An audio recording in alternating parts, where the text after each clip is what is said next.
Welcome to Channel 10 News. Today is January 18th, 2018. Today we'll be featuring a special story and food segment covering the weather and getting a special look at the nail-biting, edge-your-seat, rock, paper, scissors competition that you will want to stick around for. As Shaylee mentioned, today we are going to be doing some interesting things that you will not want to miss. So to start off today, we will have Madi and Lexi down at Old Abe's Coffee Shop in Rochester. Thank you, Olivia. We are here at Old Abe Coffee Shop, located in Rochester, Minnesota. Old Abe is a local coffee shop run by Abe Sauer himself. Abe is intrigued by and dedicated to preserving the local characteristics that make communities and people different and unique. He's a father of three, an author, enjoys biking whenever he gets the opportunity, and of course, loves coffee. Let's go inside and get to know him personally.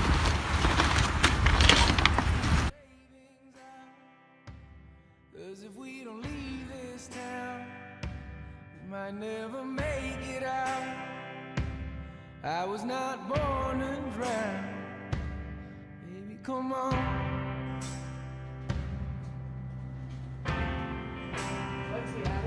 Forget what Father Brennan said. Now here with Abe, we are going to ask him a few questions to help you get to know his business a little bit better.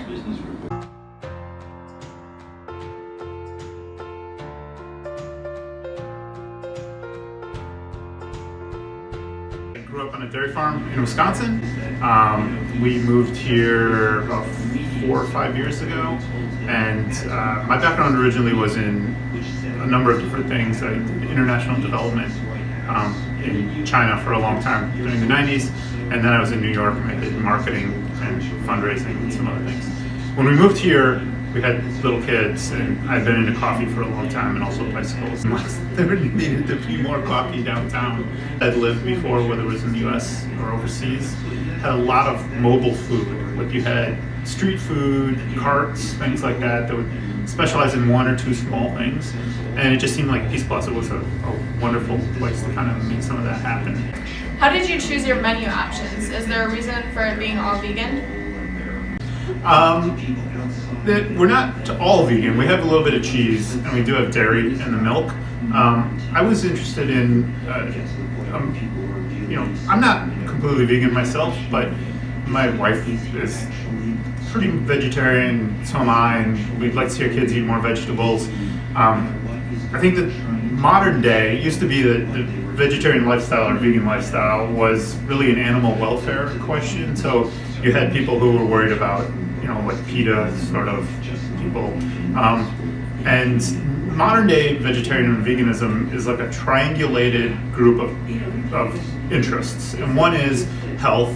This is eating a lot of meat has been shown to not really be good for you long term in some ways, especially red meat. And then environmental concerns about what it actually takes to grow and produce and slaughter and all these things, like 1 pound of hamburger versus a giant pot of rice or something, or beans or soy even. And then the other one is an animal welfare component, where it's factory farming, and you look at things like the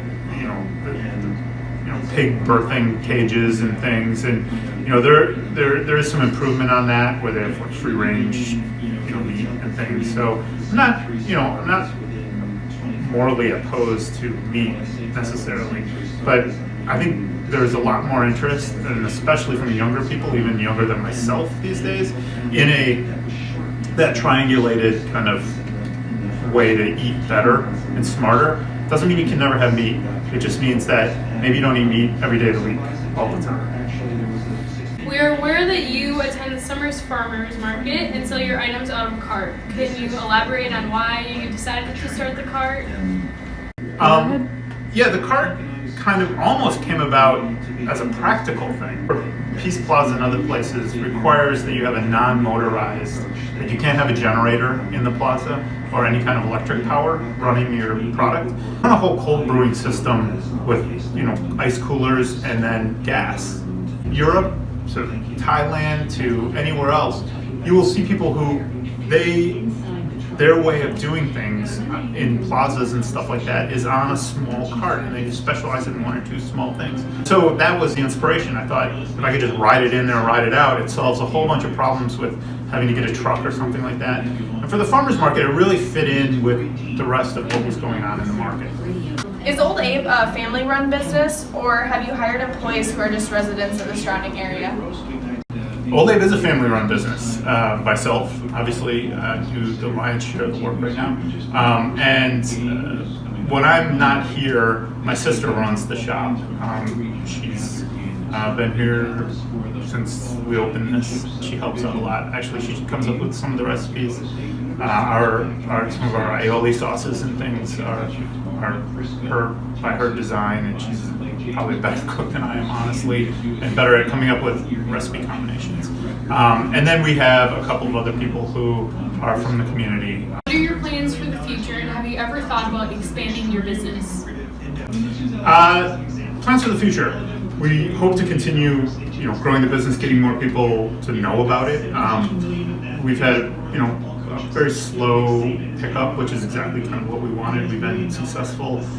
Word of mouth has been really great for us. We haven't tried to overwhelm our capacity here too fast, which is a problem. We're pretty small, and if we had a rush of people coming in all at the same time, we might have a problem with the kitchen handling all that.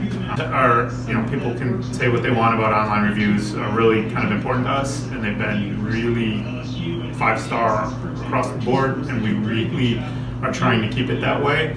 And if you grow too fast, you lose control of the quality of what you're doing. And we just want to make sure everybody who comes in has a really good time, and if they don't, that they get a chance to have a really good time the next time. And if that works out, I suspect that we'll grow pretty easily with the support of everybody. We don't want to grow because we say we want to grow. We want to grow because everybody else says we should grow. Well, there you have it, folks. Come and try Old Abe's Coffee Shop, located on 7th Street Northwest.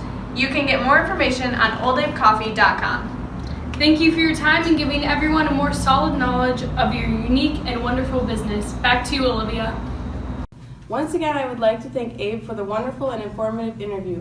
Stay with us through the commercial break, because after we will be sending it back to Old Abe's Coffee Shop, where reporters Madi, Lexi, and Shaylee will be trying Abe's delicious food and drink.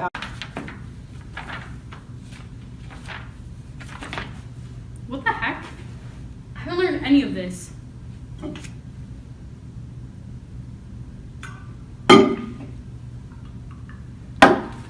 Ugh! I'm so mad!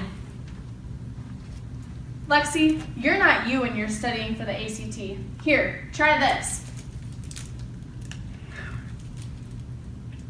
Wow, I feel a lot better. Thanks.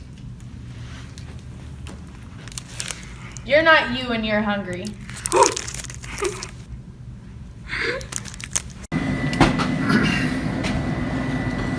Hi, I'm going to describe some food. This is a poke bowl, which is a brown rice bowl. It has soyaki marinated carrots and red cabbage, sesame seeds on the top, edamame, some fried red onions and scallions, and some bulgogi naan meat, which is a Korean barbecue meat. That's a Vietnamese banh mi sandwich, vegan, which is ham and bacon, both vegan ham and bacon. It has a marinated radish and carrot, kind of slaw, a whole bunch of cilantro, and some egg-free mayo on there, and a bunch of cucumbers.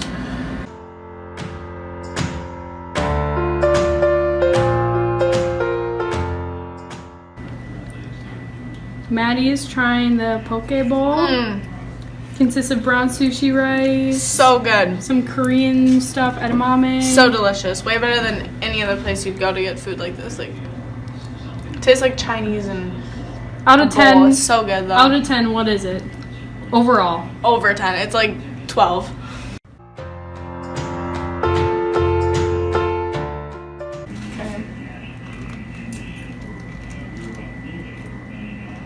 Lexi is trying this banh mi. What do you think? Got a little cilantro.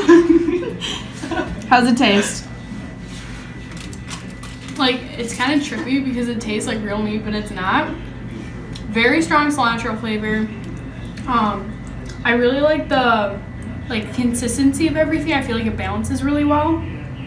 Out of 10, what would you give it? I think a solid 9.5. I'd order this again. Yeah. Go. 10 out of 10. Try Old Abe. 7th Street Northwest.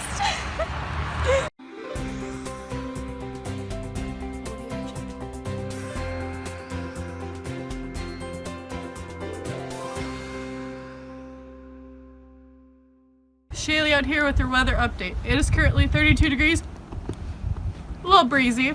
It'll continue to stay this way for the rest of the week. Man, it's almost like a heat wave out here, ladies and gentlemen. It's almost time to break out your swimsuit. Back to you, Olivia. Thank you, Shaylee, for that informative weather update. Now we will take a commercial break, and when we return, we will be sharing a live update from the Ultimate Rock, Paper, Scissors competition. Skill 80% beer, be 100% clear, cause Ryu was ill. Who would've thought he'd be the one that set the West in flames? And I heard him wreck it with the crystal method, name of the game. Came back, dropped Megadeth, took him to church. I like Bleach, man. Ryu had the stupidest verse, this dude is the truth. Now everybody giving them guest spots and stocks through the roof. I heard These shoes are trash. They give me blisters. Here, try these. Oh, thanks. 50% pain, 100% reason to remember the name. They call him Ryu, he's sick and he's spitting fire. And Mike got him out the dryer, he's hot. Found him in Fort Minor with top. Is the only brand that provides gel comfort while still giving the runner stability and speed. 100% of runners who choose ASIC improve their speed by at least 40%. It's time to better your best with ASICs. Hello, ladies and gents. We are here at the Ultimate Rock, Paper, Scissors competition. That's right, folks. Today we are watching basketball star Haley Welsh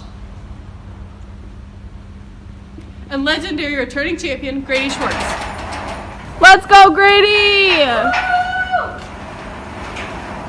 They will face off in one of the most heated debates since the 2016 presidential election. Haley, tell us how you're feeling. What strategies are you focusing on? Yeah, I'm very nervous. I'm going to go after his weakness, but there's a lot on stake right now.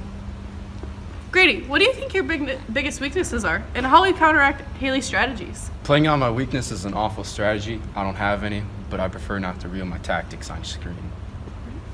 Now let the match begin. Rock, paper, scissors, shoot. A strong win for Grady in the first round. If he manages to succeed in the second round, he'll be the second-year consecutive winner. There are no breaks in this competition, so let's move on to round 2. Rock, paper, scissors, shoot. Looks like the champion got a little too overconfident. Haley wins the second round. Now we are tied, and we'll move on to the final round. Rock, paper, scissors, shoot. Yeah! Oh my God! Yeah! We have a winner. Haley is the ultimate rock, paper, scissors champion of 2018. Here now we have a play-by-play. And every time I step up in the building, everybody hands go up. And they stay there, and they say yeah, and they say there. 'Cause all I do is Now let's go to the contestants to see how they're feeling. Haley, how do you feel about being the new 2018 Ultimate Rock, Paper, Scissors champion? Oh, it's just unbelievable. I just want to thank everyone that helped me, my parents, my friends, my coaches. I just want to thank you guys so much. I'm already ready for the 2019 trophy, but I think I'm going to enjoy this one for right now. Well, you definitely deserve it. Thank you. Now let's go to Grady and see how he's feeling. You may need these, bud. Grady, I know this must be really hard. What do you think went wrong? Honestly, I think I came in today a little overconfident, but failure is the best teacher. You can count on me to be back again next year. Watch out, Haley. Wow, that was the most exciting rock, paper, scissors competition that I've ever seen. Thank you for joining us on Channel 10 News. Make sure to come back tomorrow for more great stories and an update on the big snowstorm headed our way. That's all for today's newscast. Thanks for watching your local news station, Channel 10 News.